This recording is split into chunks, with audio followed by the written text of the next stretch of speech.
Ya, Bapak-bapak dan Ibu-ibu, kita lanjutkan kajian kita. Mohon maaf, malam hari ini kita dapat ujian. Yang pertama nak masak air panasnya belum bisa dimasak karena gas bocor. Yang kedua nak pakai agunta atau biliton, ternyata tidak ada gitu. Habis benar. Bu Puji lamesan tapi belum diantar. Kemudian malam hari ini alhamdulillah kita ditraktir sama Pak Erik. Alhamdulillah. Itu Rio. Kalau nak yang didingin ada di kulkas. Boleh.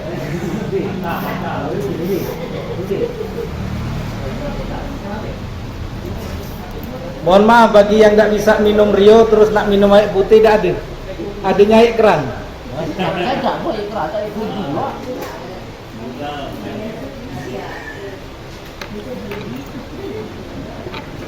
Ya. Bapak-bapak dan ibu-ibu sekalian, kita malam hari ini membahas tentang masalah akidah. Di dalam kehidupan kita bermasyarakat, sering sekali kemudian kita mendapatkan hal-hal yang sebenarnya wajib dan harus kita tolak, tapi kemudian kita tidak mampu menolak. Ada hal-hal yang sebenarnya wajib kita tolak, tapi kemudian kita mendukung. Ada hal-hal yang memang berani kita tolak. Lah bagaimana kemudian kita menghadapi kondisi tersebut? Kondisi ini itu tidak mesti terjadi di satu daerah umum.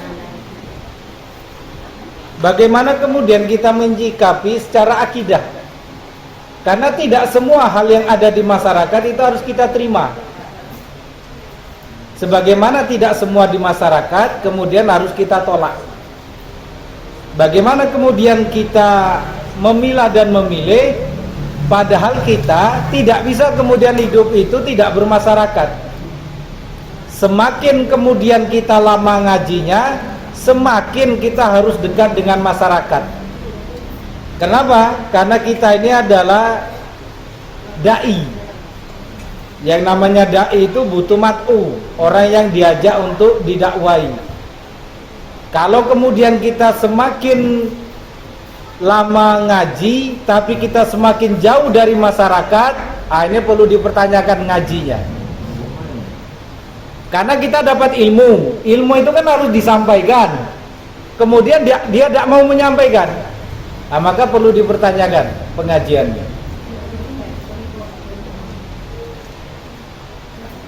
Kita belajar tentang, kemarin sudah kita sampaikan tapi kita ingatkan kembali tentang mudahana dan mudaroh. Mudahana itu apa kemarin?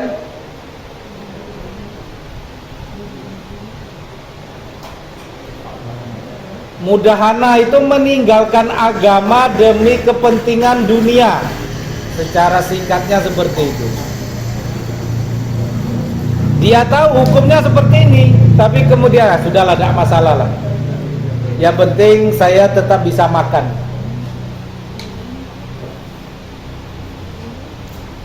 Secara singkat.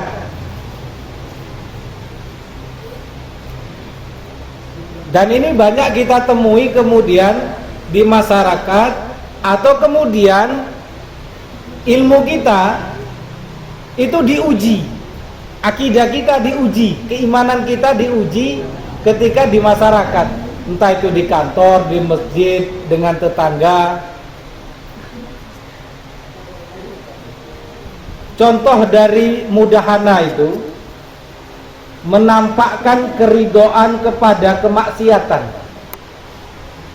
Contohnya ada dangdutan, joget juga dia, padahal pakai peci putih, sudah ngaji lama, tapi juga ikut. Tidak pernah mengingkari, padahal dia tahu bahwa itu adalah kemaksiatan. Menampakkan keridoan kepada kemaksiatan. Orang minum, dia minum. Orang joget ya dia joget, orang berjudi kemudian dia berjudi, zamannya pacaran ya pacaran, zamannya jilbab itu diikatkan di leher ya diikatkan di leher. Padahal semua itu dia tahu bahwa itu salah, bahwa judi itu haram, joget-jogetan seperti itu ya haram, minum itu ya haram, jilbab kemudian dilengkarkan di leher itu ya haram. Dia tahu, tapi kemudian dia mengikuti, menampakkan keridoan tanpa ada pengingkaran.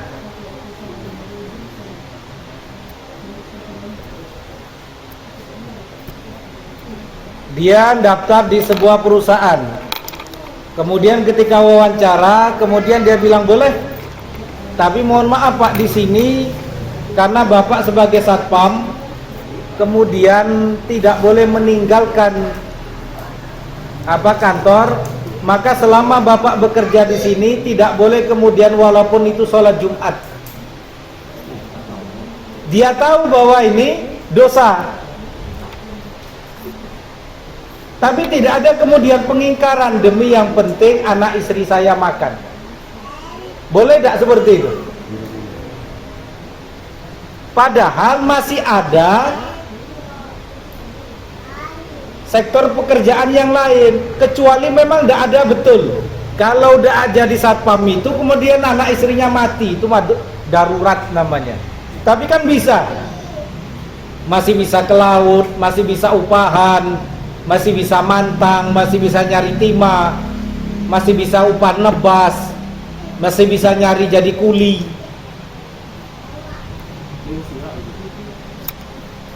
Dan itu banyak. Berapa banyak kemudian anak-anak wanita itu ketika mau bekerja kemudian dia menggunakan jilbab, katanya kami itu tidak menerima karyawati yang berjilbab. Adik ini sayang, nilainya bagus, posturnya bagus, sebenarnya diterima, tapi karena adik berjilbab maka tidak diterima. Kalau adik mau buka jilbab maka kami terima. Maka kemudian dia mengalah demi kepentingan dunia, sudahlah tidak masalah. Akhirnya jilbabnya dilepas. Itu mudahana namanya. Tidak boleh.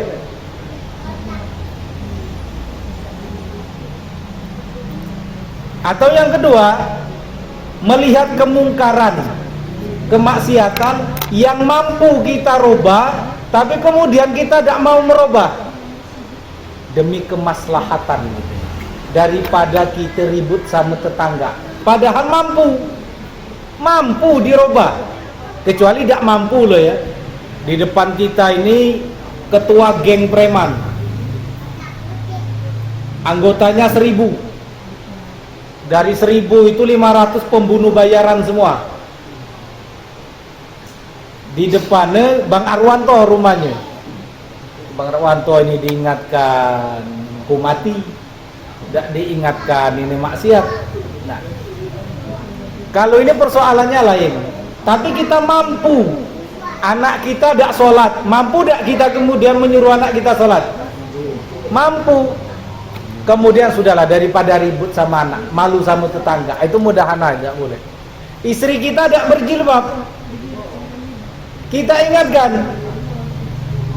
Kita tidak mau mengingatkan terus, daripada ribut Pak Guru, tidak nyaman sama mertua. Itu mudahana. Padahal kita mampu mengingatkan, bukan mengingatkan sambil menempeleng, tidak, mengingatkan saja. Istrinya senang kalau sekarang tuh apa ya? Karaokean di rumah. Lagu dangdut masuk, lagu rock masuk, lagu slow rock masuk. Dia tidak ngingkari, padahal dia tahu bahwa itu tidak boleh. Itu mudahana namanya. Mampu untuk diingkari tapi dia tidak mau. Haram hukumnya. Kita punya anak perempuan tidak pakai jilbab, sama. Karena perempuan itu kalau dia tidak pakai jilbab, nanti kemudian di akhirat dia itu narik. Nanti kan tidak kenal saudara ya. tidak kenal saudara, tidak kenal bapak, tidak kenal anak, tidak kenal istri. Ketika kemudian nanti diadili, dia akan menarik. Kenapa kau tidak pakai jilbab? Loh, bapak saya tidak pernah didik. Dia tarik lagi. Suami saya pun diam. Dia tarik lagi. Anak perempuan, anak laki-laki saya pun diam. Jadi kita anak ini punya kewajiban mengingatkan mak kita. Abang kandung saya juga diam. Itu ditarik semua itu. Padahal kita mampu. Ada tak mak yang tak pakai jilbab sekarang? Banyak. Ingatkan saja. Kita kan tak mungkin maksum mak kita ya. Tapi ingatkan, mak pakai jilbab lah mak. Wajib mak pakai jilbab tuh. Karena kalau mak tak pakai jilbab, itu berdosa, dan dosanya itu dihitung per rambut. Diingatkan, tapi jangan dipaksa. Kalau kita tak boleh, tak bisa maksa orang tua gitu tuh. Tapi kita punya kewajiban mengingatkan mak kita.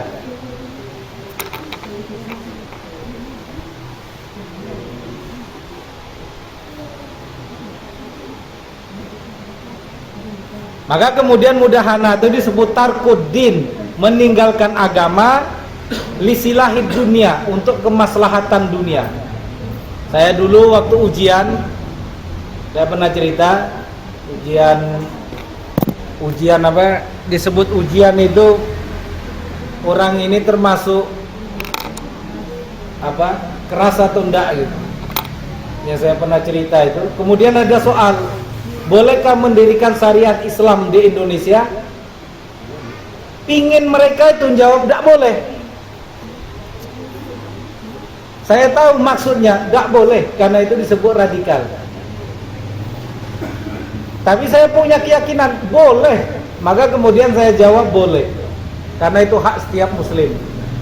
Kemudian di akhir itu ada diumumkan seluruh Indonesia, yang dari apa, penyulunan PNS itu, seluruh Indonesia itu diumumkan daftarnya, dan kita kemudian nilainya yang paling rendah.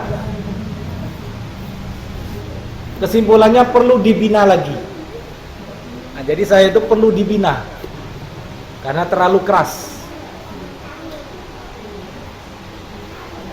Nah, kita tidak boleh bermudahana terhadap hal tersebut. Katakan boleh.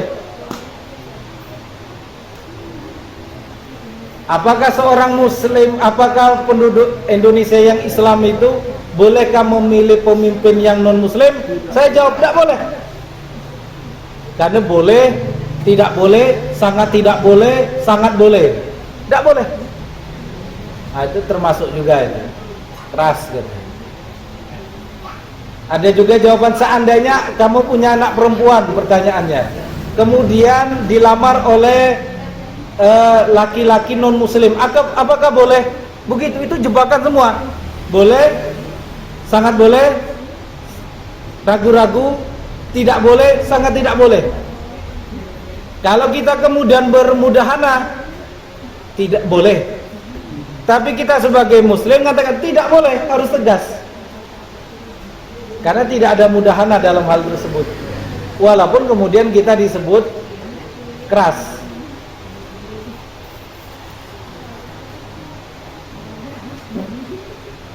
Ada kawan kita ke rumah, kemudian kita lihat Bang Redi ditelepon, Red, di mana Red? Di rumah. Wah, kami nak main sama ke rumah, ke kos-kosan kau. Wah, iyalah. Redi tahu kawannya ini pemabuk semua. Demi menghormati kawan, belilah Redi itu bir 2 botol. Padahal Redi sendiri tidak minum. Untuk menghormati kawan. Nah, itu bermudahana itu. Tidak boleh. Tahu-tahu Redi tidak belikan, tapi kawan tadi itu bawa bir dari luar. Red, ya, mohon maaf, kami memang tahu Redi tidak minum, tapi kami numpang minum ya. Tidak boleh. Mohon maaf, harus tegas begitu. Oh maaf bang, kalau masalah itu kita tidak nerima.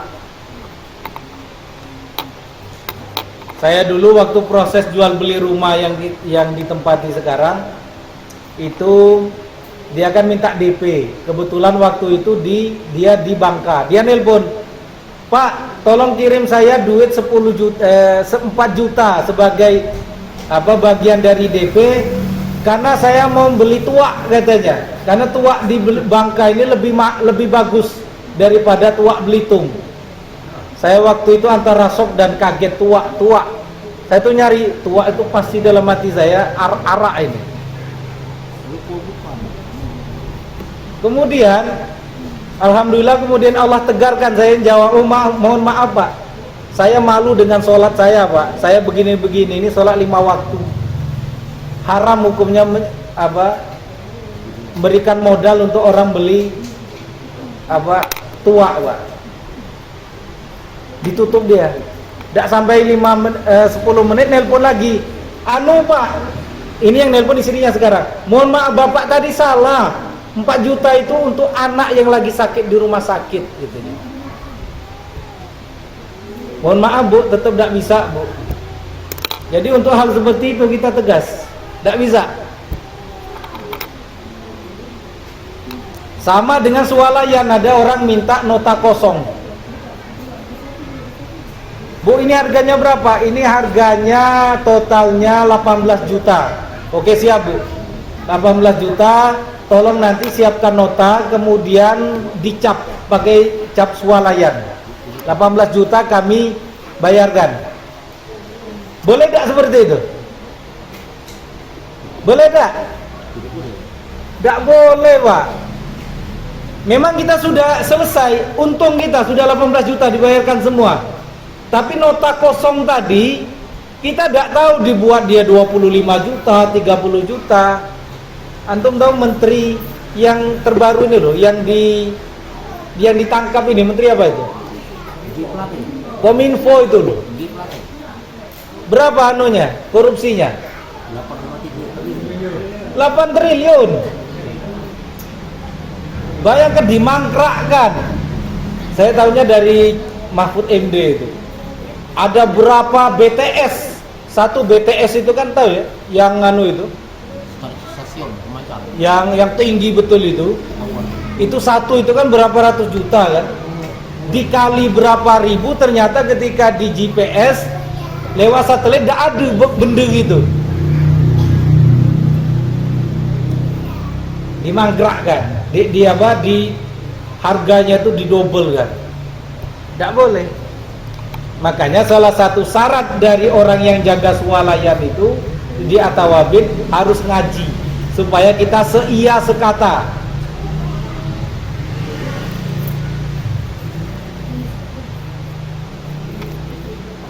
Karena kalau kemudian kita kasihkan dia kertas kosong, walaupun kita tidak tahu, maka kita kemudian ta'awanu alal birri wa taqwa wala ta'awanu alal ithmi wal udwan.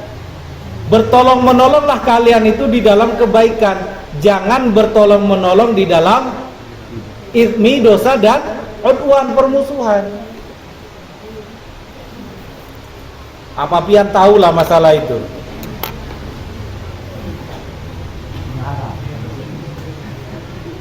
Kalau kemudian papian ngasihkan kertas itu, kemudian tertangkap, itu nanti dia tidak akan berkorban sendiri, pasti dia ngikut ngorbankan. Papian yang ngasih ke kami anunya, notanya, papian pula kena.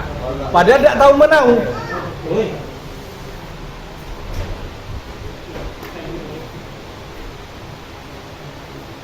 Menyelenggarakan, kita punya kita ada acara nikahkan anak atau apa, kemudian kita ngundang dangdutan, hot, rock hot, bajunya hot, goyangan mantap pokoknya. Ngapa? Alasan inilah adat, tidak nyaman kalau tidak ada musik, ngormati masyarakat. Nah, maka mudahana seperti itu, padahal kita tahu bahwa itu dosa, haram hukumnya, tidak boleh.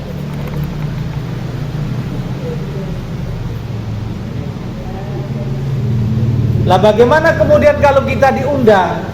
Kita diundang, kemudian ada musiknya. Maka hadiri undangan itu, tujuan kita bukan mendengarkan musiknya.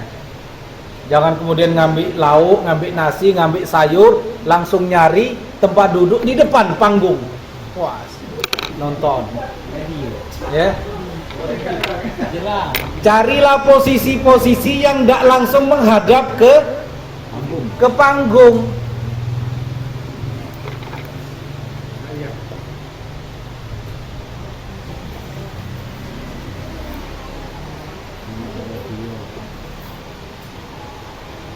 Kemudian duduk di majelis orang yang bermaksiat, tidak boleh. Karena jatuhnya dosanya sama. Kita lagi pergi ke kawan kita lagi berjudi. Kita ikut di sana, kita tidak mengingkari, tidak mengingatkan dan tidak mengingkari. Itu dosa. Tinggalkan. Kecuali kita bisa kemudian mengingatkan. Oh, jadilah bang, judi terus nih, sholat dulu misalnya. Kita lebih kuat misalnya, kita disegani, itu boleh. Tapi kalau kita kemudian ikut nimbrung, apalagi mengajarkan, gaple misalnya pakai duit, kemudian kita ngajarkan cara-caranya, dosa.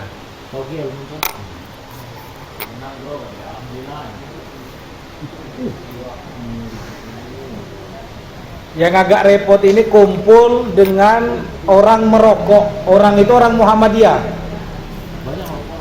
Karena orang Muhammadiyah rokok itu hukumnya apa? Haram.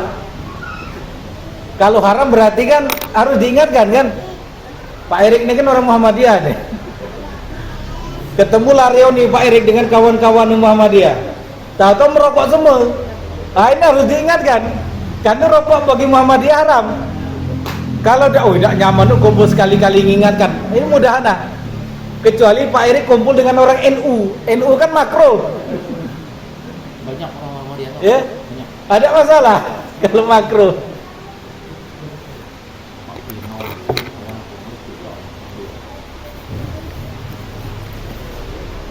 Adapun kemudian mudaro itu berlemah lembut kepada ahli maksiat. Ada orang bermaksiat, ada orang yang jauh dari agama. Kemudian kita berlemah lembut kepada mereka supaya mereka itu kemudian bertobat. Itu boleh. Bicara lemah lembut kepada orang ahlu maksiat. Kita tahu misalnya si A ini dia molimola. Yo judi, yo ngepil, yo minum, yo main perempuan, tidak pernah sholat. Kemudian kita datangi dengan lemah lembut.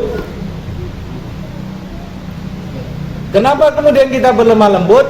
Karena kita punya harapan orang ini setiap kemudian kita dekati, mudah-mudahan kita bisa mendakwai. Maka tindakan seperti itu boleh.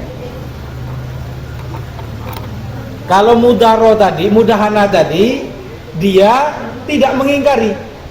Tapi kalau mudaro ini, dia berlemah lembut sampai nanti suatu saat dia ingin mendakwai orang tersebut.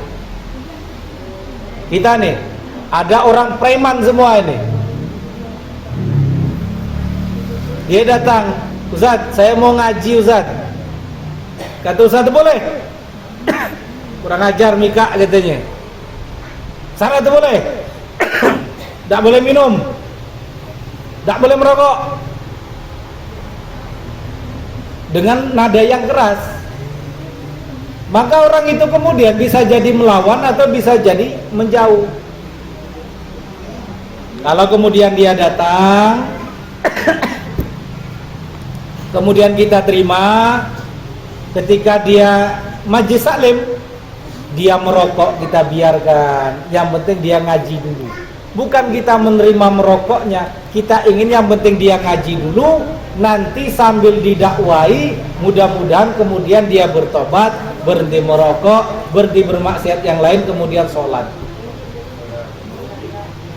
Saya kemarin waktu pulang ke Jogja, itu foto yang saya sebar itu di grup itu kan kawan-kawan mantan semua itu kan, kebanyakan mantan preman. Saya ceritakan waktu itu kisah mereka, karena ada di antara mereka itu yang baru banyak mereka itu yang baru, yang belum pernah kenal saya. Saya ceritakan awal mula dari terbentuknya grup itu, Laskar itu. Kemudian saya tunjuk satu-satu, ini dulu tukang mabuk, ini tukang bunuh orang, ini kemudian tukang apa? Tukang ngemeli itu apa? Minta duit tempat maksiat itu. Ini dulu waktu ngaji itu awal-awal itu masih merokok semua, masih ada yang ngeganja, ada yang mabuk. Jadi pas ngaji itu banyak yang mabuk. Jadi pas dia kan baunya itu kan keciuman kan.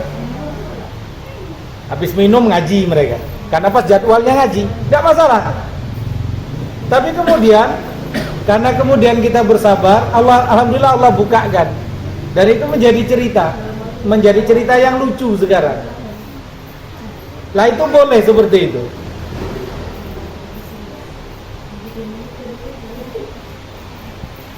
Kemudian bergaul dengan orang ahlul maksiat, itu boleh, tapi menjaga jarak.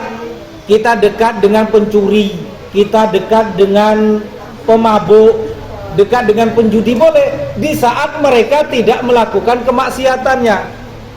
Ketemu di jalan, dia lagi duduk, misal sore-sore, bang, kita duduk, kita ajak ngobrol, boleh. Kenapa salahnya kita berdakwah ini? Kita merasa kita ini sudah suci, ketemu dengan orang ahlu maksiat, kita jauh, jijik gitu. Akhirnya mereka tetap maksiat, kita merasa lebih suci. Padahal kita ini yang sudah ngaji puluhan tahun ini belum tentu masuk surga. Dan mereka yang ahlul maksiat puluhan tahun itu belum tentu masuk neraka. Kalau toh bukan kita yang ngaji ini mendekati mereka, itu siapa lagi yang akan mendekati? Kalau bukan orang yang ngaji, pasti juga ahlul maksiat yang dekati. Maka kalau kita ada tetangga nih, kawan-kawan kita, dia pemabuk, penjudi, pencuri, dekati saja. Ngobrolnya ngobrol umum. Bang, apa bang? Kabar? Besok ketemu lagi. Bang, macam ndak ada pokoknya dekati terus. Nanti lama-lama dia cerita, kok macam lesu benar bang hari ini. Waduh, kia pula ya, anakku nih ndak bisa bayar SPP lah setengah tahun. Lu antum kan di Atawabin, antum ngomong, Pak Guru ada orang preman gede Pak Guru, dia anak ndak bisa bayar SPP. Kita kan ada dana taktis, kalau masih ada dananya, ngomong berapa? 500.000 Pak, kita bayari. Itu kan bisa jadi pintu dakwah itu. Maka sejak malam ini, antum yang terlalu introvert itu, tertutup. Antum buka di masyarakat itu, dekati walaupun dia ahlu maksiat, tapi jangan ketika mereka bermaksiat. Mereka bermaksiat, antum dakwah ya repot. Lagi mabuk bang, jangan mabuk bang, antum ditempeleng, nak balas tak bisa. Nelpon Pak Guru takut juga sama mereka, repot gitu. Ya, dekati, jangan batasi pergaulan hanya dengan orang-orang ngaji saja. Ada tak di kampung Mika yang begitu? Di Belitung ini tidak terlalu banyak lah. Kalau di Jogja, di kota-kota besar lah, itu penuh orang seperti itu.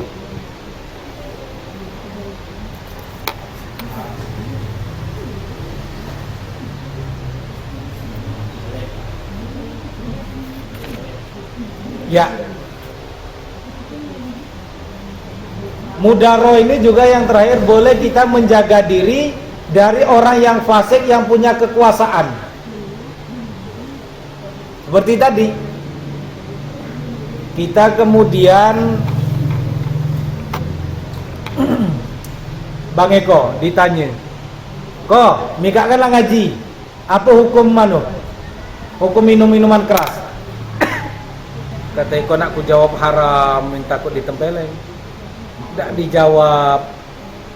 Kau jawab sekarang. Kia pula bang ya. Jawab dah. Haram. Nah Eko bisa saja kemudian, nanti saya tanya ke guru saya dulu. Bisa saja. Walaupun jawabannya lah tahu. Tapi karena takut dengan kelompok tadi, Itu namanya mudaroh. Boleh? Terpaksa. Ya, jadi paham sekarang mana mudahana, mana mudaroh? Paham belum? Atau bingung?